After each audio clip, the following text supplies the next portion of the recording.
C'est un moment incontournable du Salon international de l'agriculture.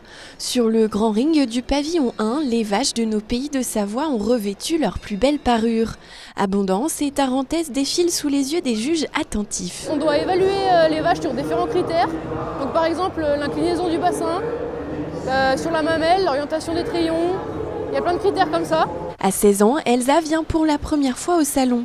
Elle a passé des concours et a été sélectionnée aux côtés de 6 autres jeunes pour évaluer les vaches de la race Abondance. Mon père, il a une ferme à Nancy-sur-Cluse en Haute-Savoie. Il a 40 vaches laitières de race Abondance et autant de génisses pour le renouvellement du troupeau. Donc je suis passionnée de race Abondance, c'est lui qui m'a transmis sa passion, mon père. Passionnée de concours surtout, race Abondance. Du coup, quand je vois les concours là, ça me fait pétiller les yeux. Donc je suis, voilà, paradis. Cette année, Miss Agricole 2020 remet les prix du concours. Noémie gère une exploitation de chèvres sur la commune de Saint-Jean-d'Eau dans le Chablais. Elle profite de ces quelques jours pour mettre en avant la place des femmes dans l'agriculture. Les femmes, elles représentent un quart des actifs aujourd'hui et elles sont plus souvent assimilées au rôle qu'elles tiennent dans le foyer et c'est souvent les femmes de... Alors qu'en l'occurrence là, moi je travaille avec ma maman, donc c'est une histoire de femmes chez nous.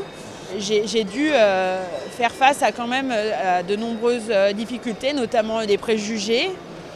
Et voilà, le schéma classique de comment on concilie une vie professionnelle. Et là, on parle de journées qui s'étalent 10, 12, 15 heures de travail et après gérer les enfants et le foyer. Le salon est donc l'occasion d'expliquer le métier au grand public et de le réconcilier avec des agriculteurs montrés du doigt. L'image de la Savoie et de la Haute-Savoie, elle est portée par ces produits agricoles et nous on en a un petit peu marre de cet agribashing qui nous met les agriculteurs hors des cordes, qui les condamne en permanence. Ce sont des gens qui portent des valeurs extraordinaires et on est venu leur dire aujourd'hui avec beaucoup de plaisir et beaucoup de passion en même temps. Le salon, c'est le moment de dire on a la chance d'avoir une agriculture familiale, c'est ça qu'il faut défendre.